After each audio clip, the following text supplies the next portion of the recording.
चला तर मग आता आपण हॉटेलसारखे मासे फ्राय करूया। मासे स्वच्छ धुवून घ्यायचे आहेत। त्याच्यामध्ये 1 चमचा ते 1.5 चमचा मीठ घालायचं आहे। तिखट जरा जास्तच घालायचं आहे। मी 3 चमचे घातलेले आहे। हळद 2 चमचे घालायचे आहे। चिकन फ्राय मसाला 2 चमचे घालायचा आहे। जिरे पावडर, धने पावडर 1 चमचा घालायचे आहे। गरम मसाला 1 चमचा घालायचा आहे आणि चांगलं मिक्स करून घ्यायचं आहे।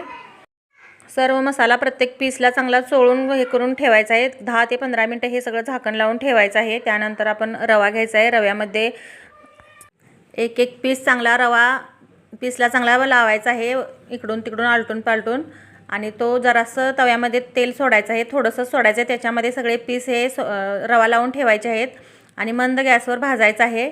एक बाजू चांगली खरपूस भाजल्यानंतर दुसरी बाजू पलटायची आहे। गरज वाटली तर वरून तेल सोडायचं आहे। या पद्धतीने तुम्ही मासे फ्राय केले तर सेम हॉटेलसारखे होतात। नक्की करून पहा आणि व्हिडिओला लाईक करा, शेअर करा। धन्यवाद।